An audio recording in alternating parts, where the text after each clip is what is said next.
70, 80, 90-an kenangan masa lalu channel.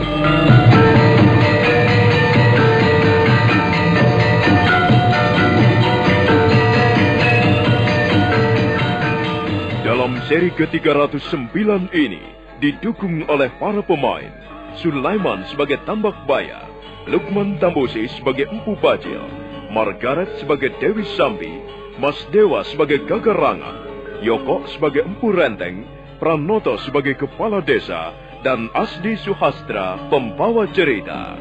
Selamat menikmati.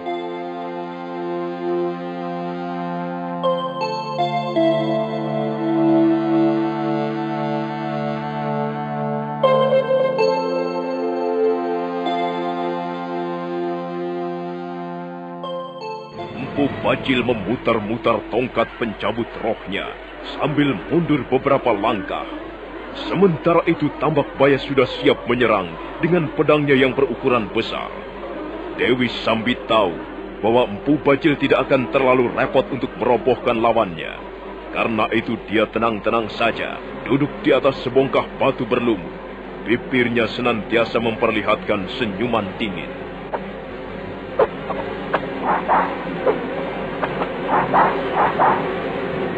Ayo, jangan mengaku-ngaku mempunyai nama besar. Coba, aku ingin tahu, apakah benda yang berada di dalam genggamanmu itu benar-benar tongkat pencabut roh? Jangan banyak berharap, Tambak Baya. Majulah. Ya!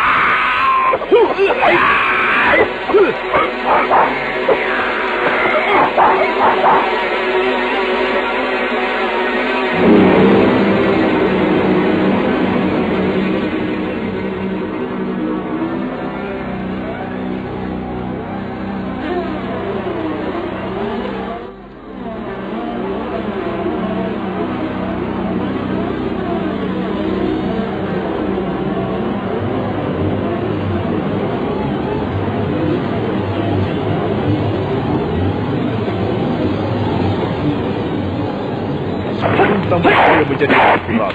Tangannya mendadak semutan setelah pedangnya beradu dengan tongkat pencabutnya. Tapi Tambak Baya segera menyembunyikan perasaannya. Dan selanjutnya dengan sigap, Tambak Baya melompat kembali menyerang Empu Bajil.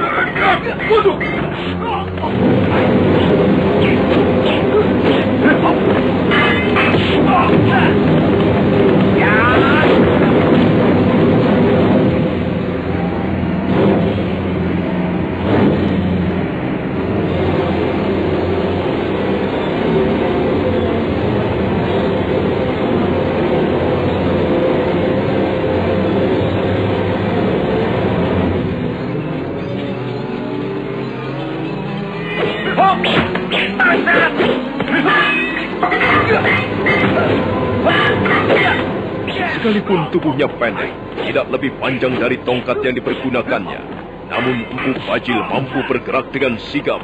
Sekali waktu dia berloncatan ke sana kemari atau jungkir balik di udara, dan pada saat lain dia balas menyerang dengan gencar. Tambak Baya menjadi kerepotan dan gelagapan setiap kali ujung tongkat pencabut roh menyambar ke arah kepalanya atau kakinya. Tiba-tiba, Empu Bajil melompat mundur sejauh 2 batang tombak.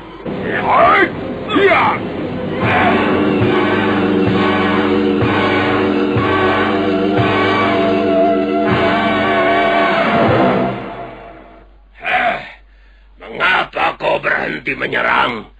Ayo kita teruskan lagi pertarungan ini. Kau harus dapat membuktikan bahwa benda yang kau pegang itu adalah benar-benar tongkat pencabut roh. Aku tidak sudi melayanimu terlalu lama, Tambak Baya. Aku akan segera membuka matamu lebar-lebar. Sambi, tongkatku.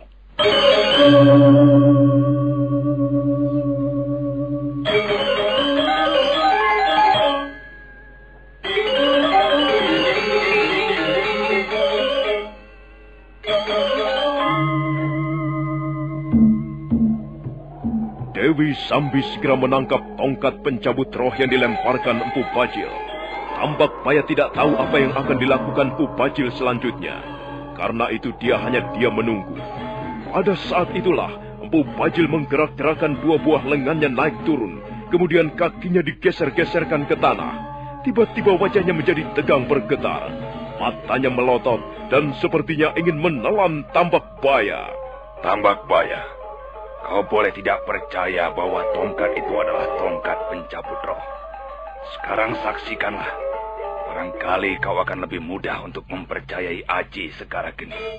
Tapi maaf Tambak Baya, aku terpaksa minta satu korban dari salah seorang anak buahmu.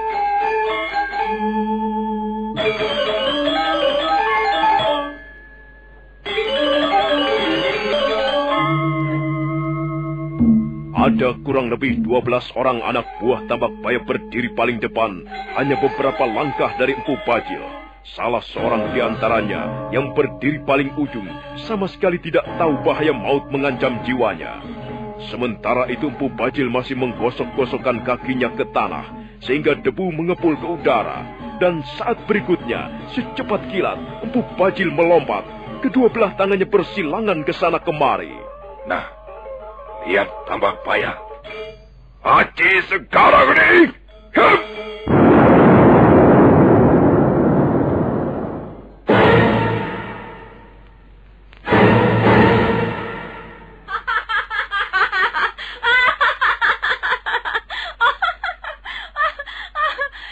Jangan heran, Tambak Baya. Itulah Aji Segara Geni. Semua pendekar tahu siapa pemilik Aji Segara Geni. Sekarang terserah. Biarkan saja Kakang Bajil. Apakah mereka mau percaya atau tidak? Lihat, Kakang Tambak Baya. Ya. Tubuh orang ini hangus. Pakaiannya sampai ikut terbakar. Lihat, Kakang. Mulai dari leher sampai ke bagian perutnya kosong. Bagaimana Tambak Baya? Kau masih juga belum percaya? Baiklah. Aku mengaku kalah, Empu Bajil. Sekarang lakukanlah apa yang akan kau lakukan terhadap kami. Kami menyerah. Begitu lebih baik, Tambak Baya. Dan lagi aku tidak akan berbuat yang aneh-aneh. Aku hanya ingin menagih janjimu. Mulai hari ini, kau dan semua anak buahmu harus tunduk kepadaku. Kalian semua harus tunduk kepada keinginan Empu Bajil. Hai, dengarlah! Dengar semua! Mulai sekarang, kalian semuanya harus tunduk pada kemauan Kakang Bajil. Barang siapa tidak mau tunduk dan mencoba membangkang, maka nasibnya akan serupa dengan orang itu.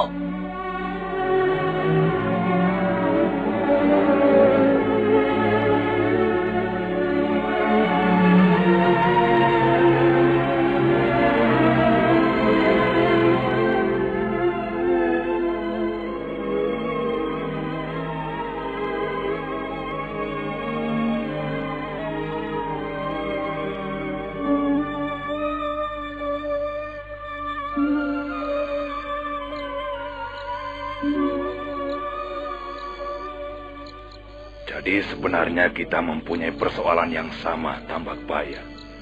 Kita sama-sama pernah berperang melawan Majapahit dan sama-sama dikalahkan.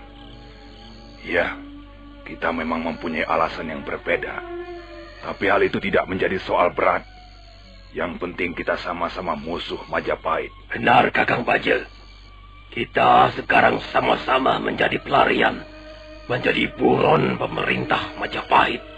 Menjadi pelarian tidak selalu merupakan hal yang buruk. Apalagi kalau kita dapat bersatu, menyusun suatu kekuatan, dan mengatur kekuatan itu sehingga menjadi kekuatan yang lebih besar lagi. Maka hal ini bisa menyulitkan Majapahit.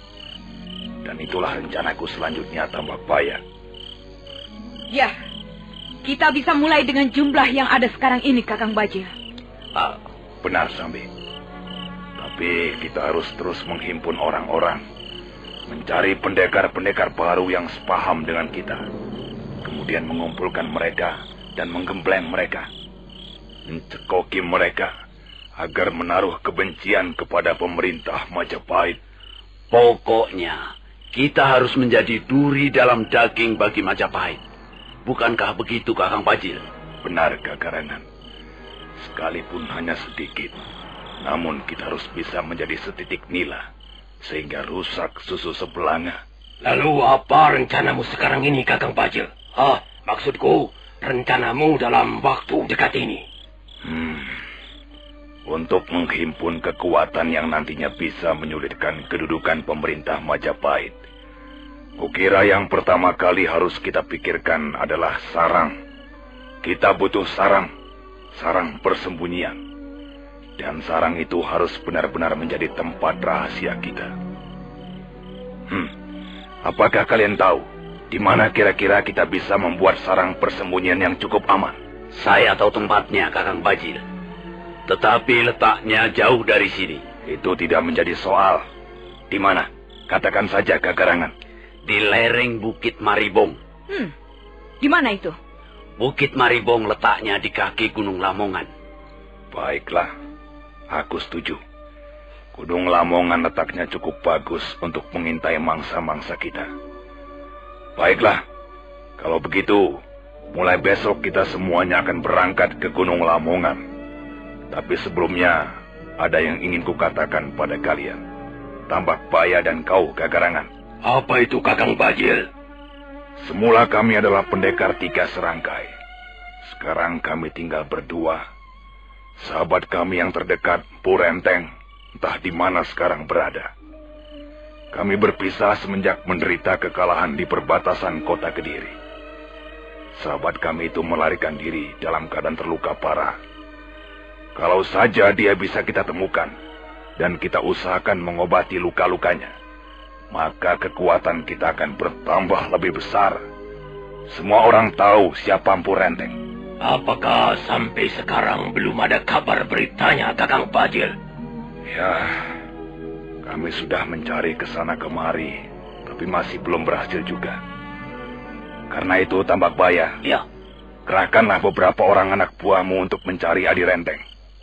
Dan mulai besok, mereka sudah harus melacak jejaknya. Baik, Kakang Bajil. Aku akan memilih orang-orangku yang terbaik untuk mencari Mpu Renteng.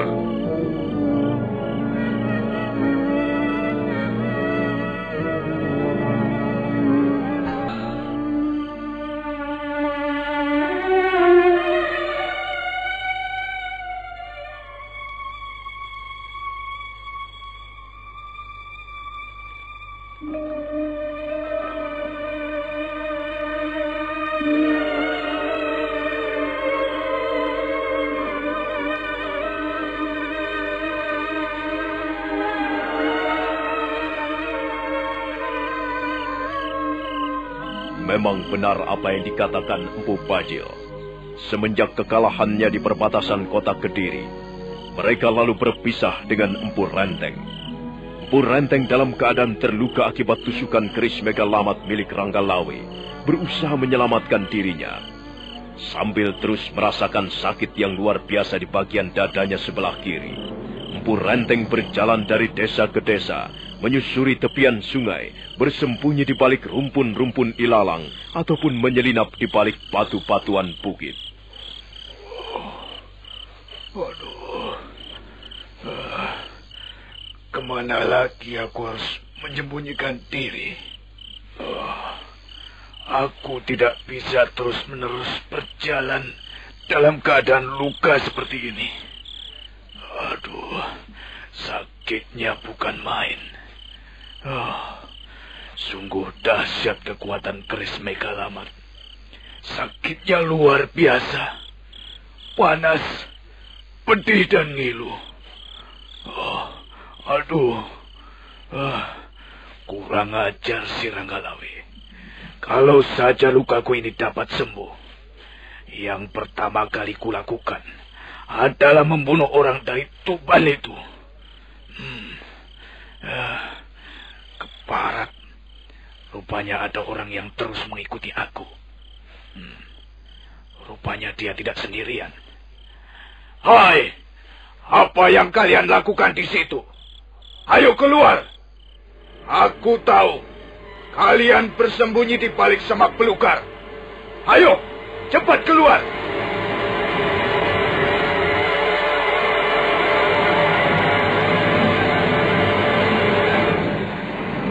70-80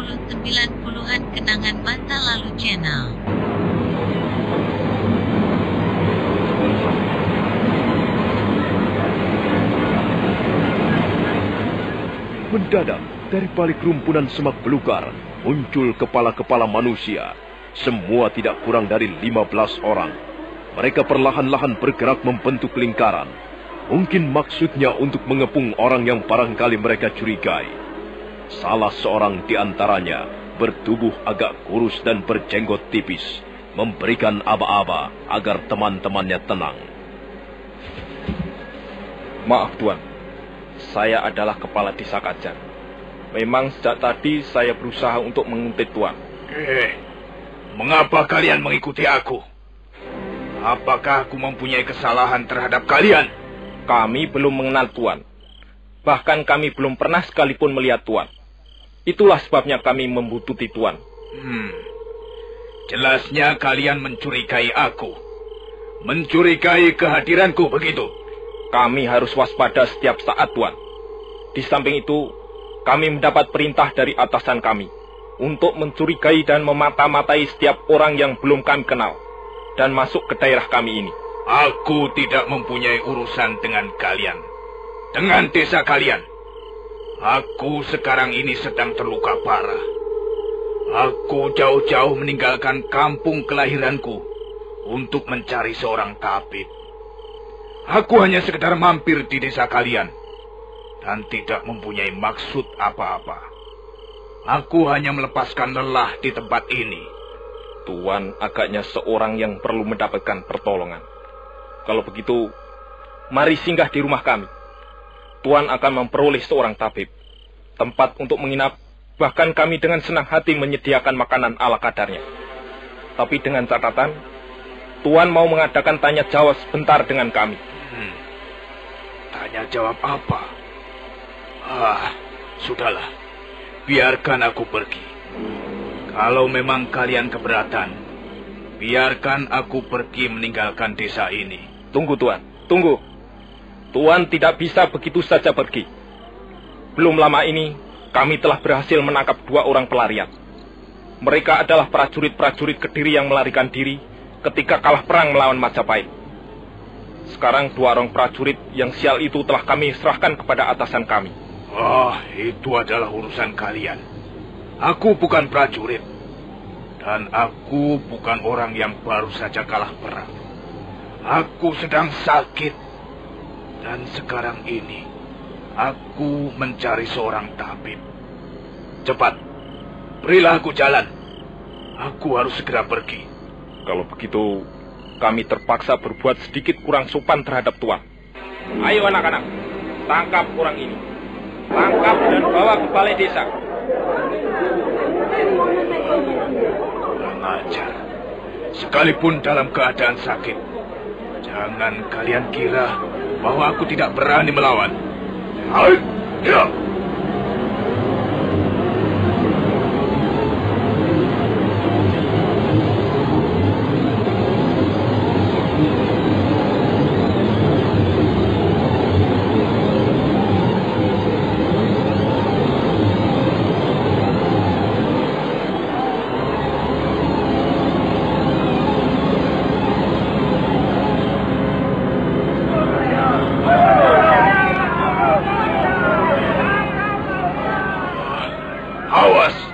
Kalian jangan memaksaku menjadi seorang pembunuh.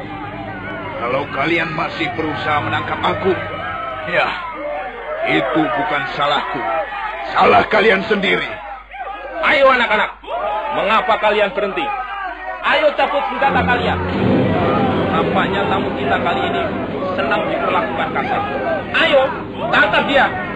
Kalau melawan, bunuh saja.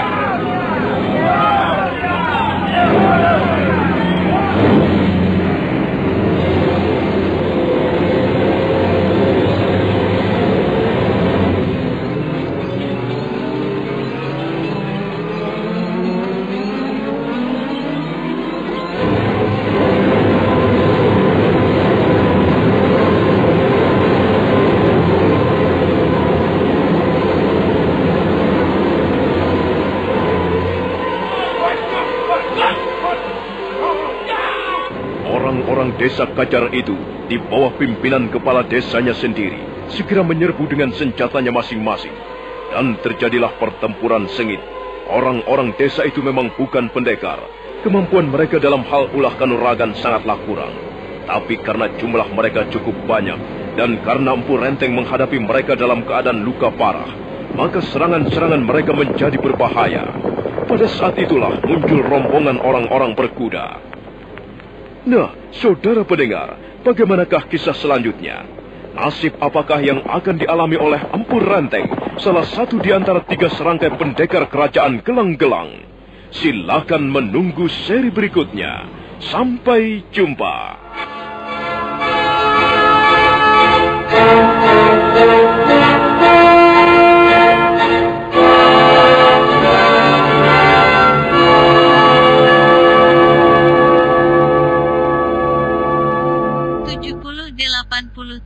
Puluhan kenangan masa lalu channel.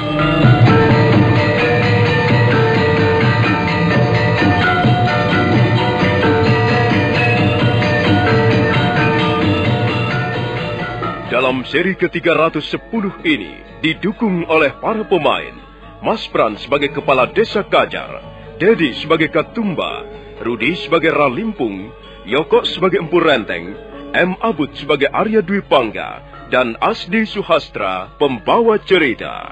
Selamat menikmati.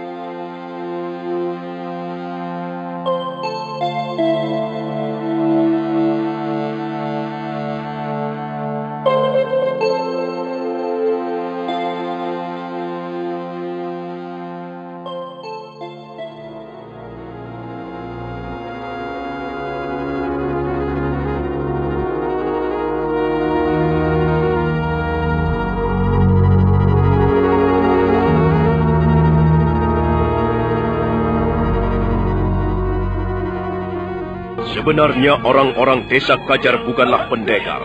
Mereka hanya berkelahi asal berkelahi, memukul sekenanya, menendang atau menyepak ke sana kemari tanpa didasari jurus apapun.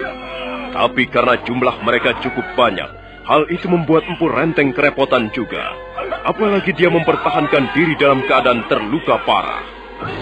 Ayo terus, tangkap dia. Cepat ringkus dia.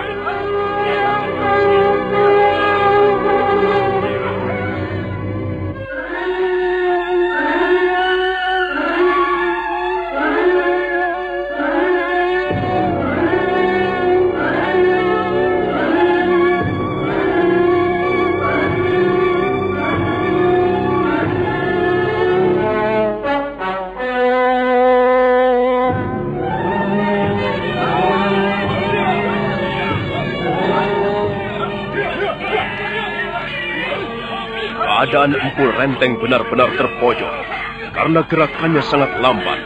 Hal itu disebabkan luka-lukanya yang terasa semakin sakit, yang membuat orang-orang desa Kajar dengan mudah mengepungnya dan mendesaknya. Bahkan beberapa kali Empu Renteng sempat terkena sodokan ataupun tendangan kaki-kaki musuhnya. Tiba-tiba kepala desa Kajar terkejut karena melihat dari jauh datang serombongan orang-orang berkuda.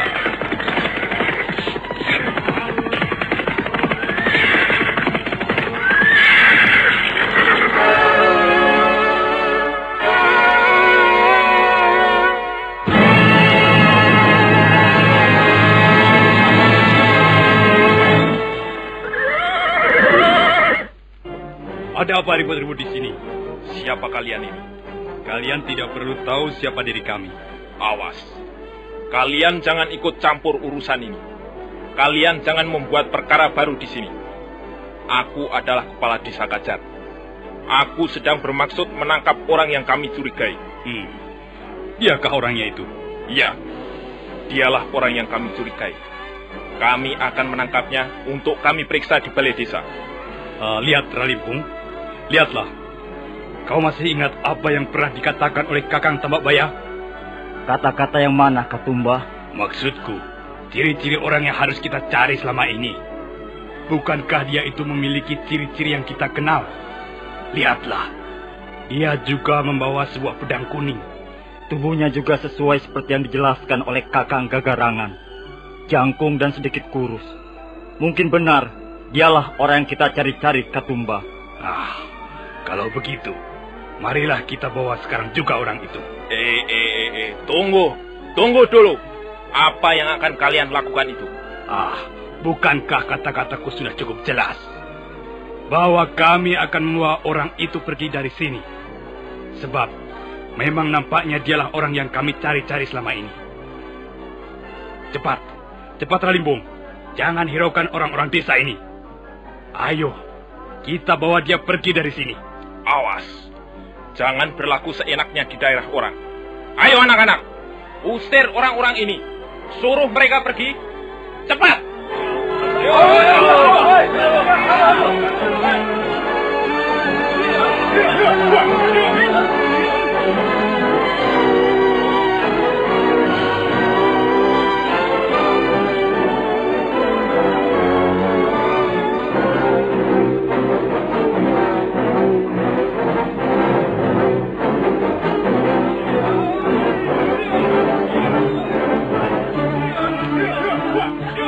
Kembali terjadi pertarungan sengit.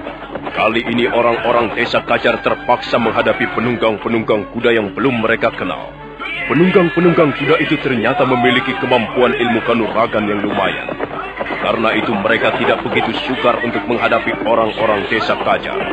Dalam waktu yang tidak terlalu lama, beberapa orang warga desa Kajar sudah roboh. Mendadak salah seorang di antara penunggang kuda itu berteriak. Dan mereka pun bubar. Mereka serentak kabur.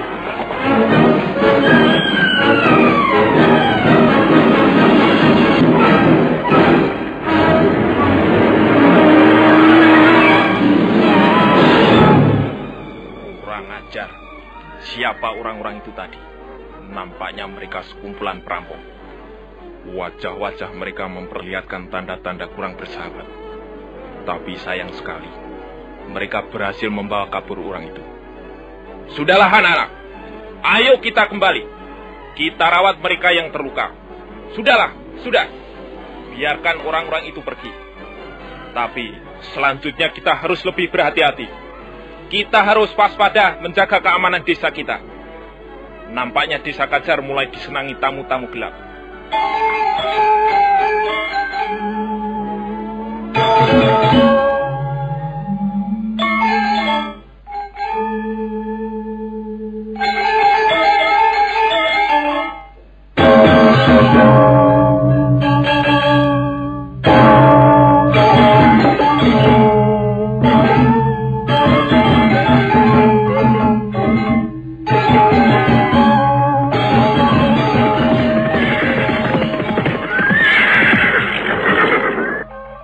Terima kasih atas pertolongan kalian.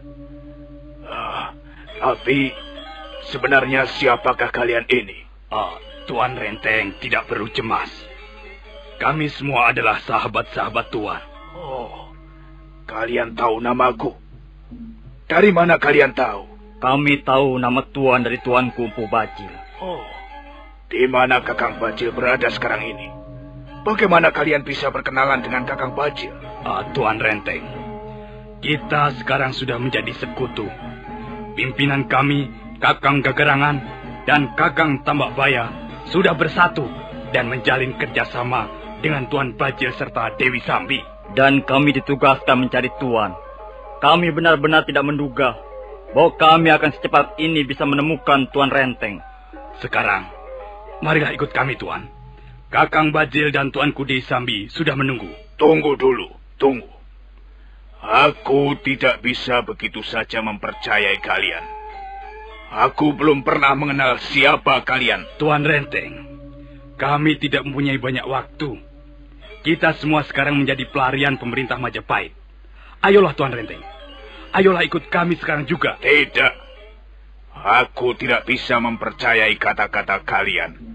Siapa tahu kalian justru musuh yang berlagak sahabat. Tuan jangan menyulitkan kami.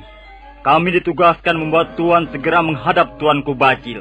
Kami akan sangat merasa senang jika Tuan tidak menyulitkan kami. Mana buktinya bahwa kalian adalah orang suruhan Kakang Bajil? Tuan nanti akan percaya setelah Tuan berhadapan dengan Tuanku Bajil. Aku minta buktinya sekarang. Aku tidak bisa pergi bersama kalian tanpa bukti. Dan kalian tidak bisa memaksa aku dengan cara apapun. Kalau begitu, Kami terpaksa memaksa Tuan dengan jalan kekerasan. Ayo Ralimpung, kita tangkap saja Tuan Renteng. Nanti gampang urusannya di belakang. Baik, Kakang. Ayo tangkap saja Tuan Renteng. Tangkap. Tapi jangan sampai melukainya. Cepat kerjakan. Tangkap Tuan Renteng. Tangkap Tuan Renteng.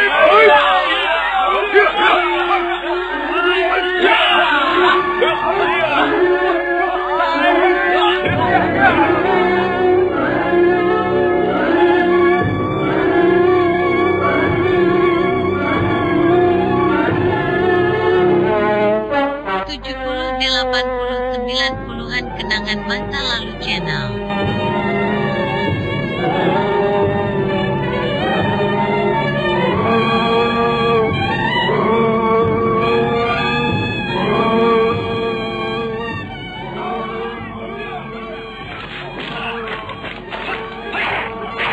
Empu Renteng tidak bisa berbuat lain kecuali mengadakan perlawanan dengan sisa-sisa kemampuannya.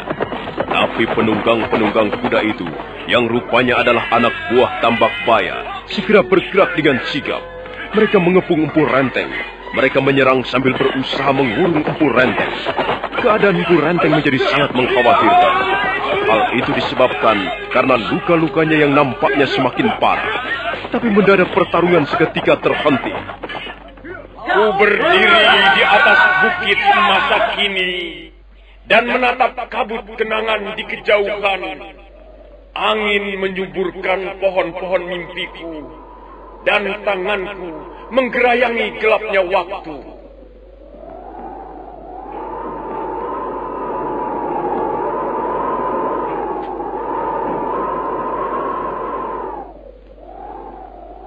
Pecah fajar pagi dini hari. Seekor kepodang hinggap di atas kerinduan. Dia bernyanyi tentang cerita-cerita lama.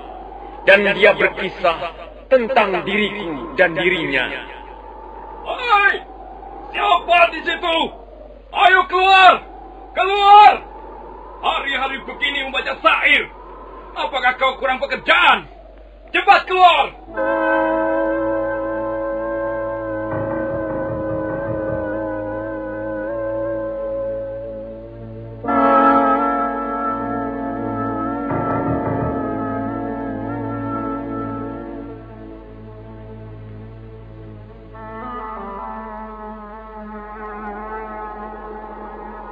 Pada saat berikutnya, muncullah sesosok tubuh manusia dari balik bongkahan batu berlumut. Dia adalah seorang laki-laki. Pakaiannya lusuh, rambutnya panjang sampai ke bahu, dan matanya liar menatap bagaikan burung elang. Laki-laki itu segera melangkah perlahan-lahan. 2 buah pedang pendek terselip di pinggangnya. Sarung pedang bergelantungan ketika laki-laki itu melangkah, dan nampaknya tangan kirinya sedikit cacat. Karena tangan itu sepertinya tidak bisa ditekuk, kaku seperti sebatang kayu. Laki-laki itu tersenyum dingin. Dia sama sekali tidak mengucapkan sepatah kata pun. Seorang Malini merangkai bunga. Bunga Sonyaroga dirangkai menjadi satu.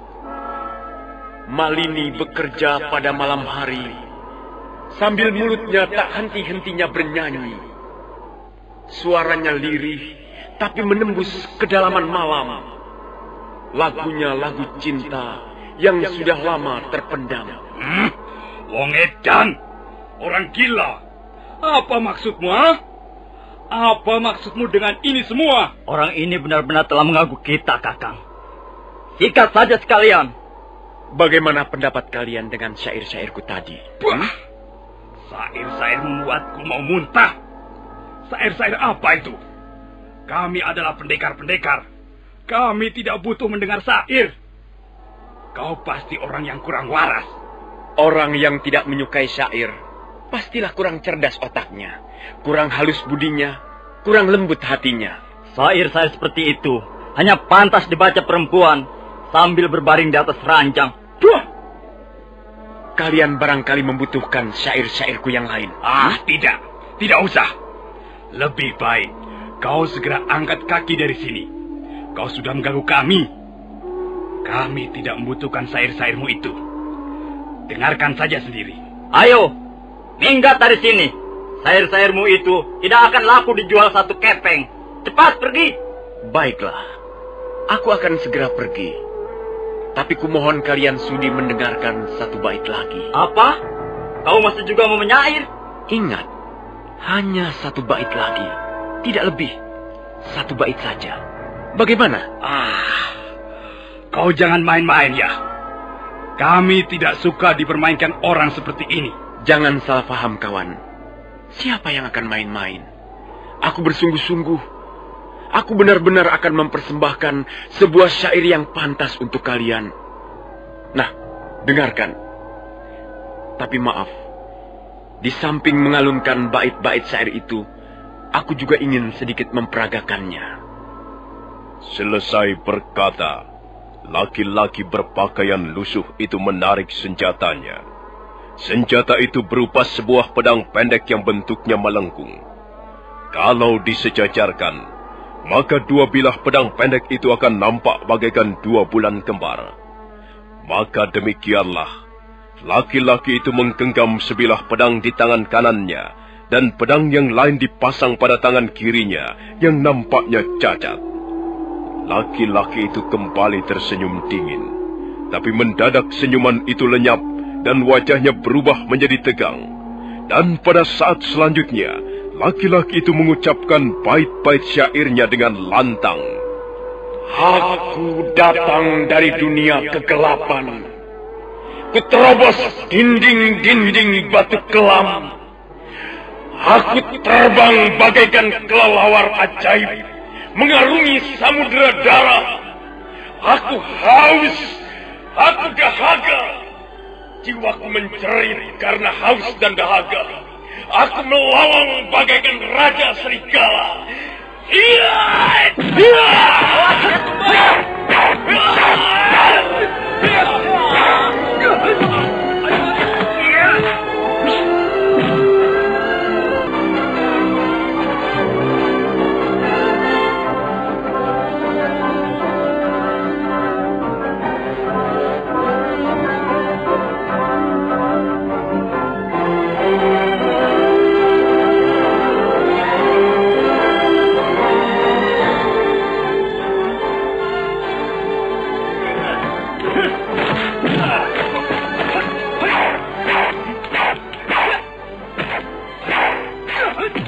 Secepat kilat, laki-laki berpakaian lusuh itu pun melompat dan segera membuat mata pedangnya menyambar kiri kanan.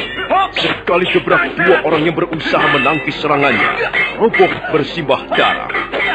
Katumba dan Ralimpung segera menyadari bahwa sekarang mereka sedang berhadapan dengan seorang pendekar tangguh yang berhati kejam. Karena itu, mereka memerintahkan agar orang-orangnya kabur. Ayo lari!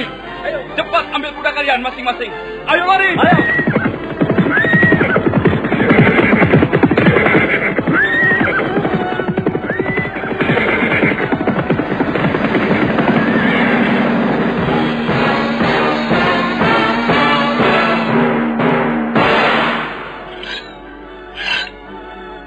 Setelah memasukkan kembali 2 buah pedangnya ke dalam sarung, laki-laki berpakaian lusuh dan bertampang dingin itu pun kemudian mengamati kedua belah telapak tangannya. Darah mengalir di sekitar buku-buku tangannya, dan sebagian darah itu muncrat di pakaian ataupun wajahnya.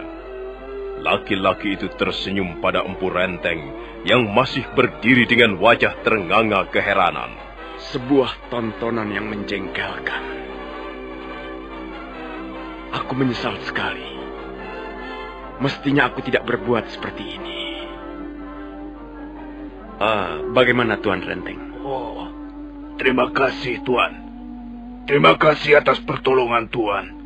Saya lihat Tuan sedang dalam keadaan terluka parah. Iya, memang Tuan. Saya terluka parah. Dada saya terkena tusukan senjata pusaka yang ampuh. Dan mereka itu tadi bermaksud memaksa saya untuk menemui seseorang yang katanya adalah sahabat baik saya. Tapi saya tidak percaya pada mereka. Untung Tuan segera datang dan menolong saya. Kalau Tuan mau percaya pada saya tahu di mana tempat tinggal seorang tabib sakti. Saya kira dia dapat menyembuhkan luka-luka Tuan. Tapi kalau Tuan ragu-ragu, sebaiknya tidak. Nah, selamat jalan. Saya tidak bisa lama-lama menemani Tuan di sini. Tunggu Tuan. Apakah Tuan berminat menerima tawaran saya? Sepertinya saya dapat mempercayai kata-kata Tuan.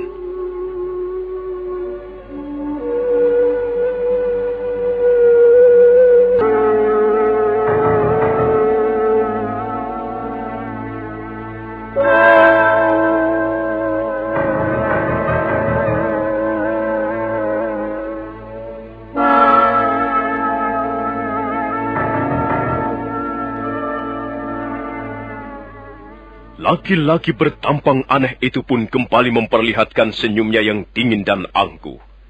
Senyuman itu memang tidak enak untuk dipandang.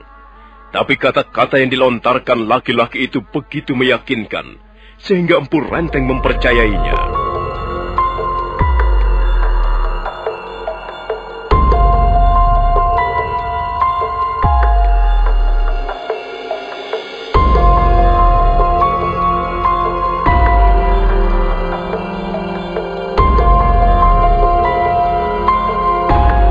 Nah, bagaimanakah kisah selanjutnya? Siapakah laki-laki berpakaian lusuh dan bertampang dingin itu? Saudara pendengar, silakan menunggu seri berikutnya. Sampai jumpa.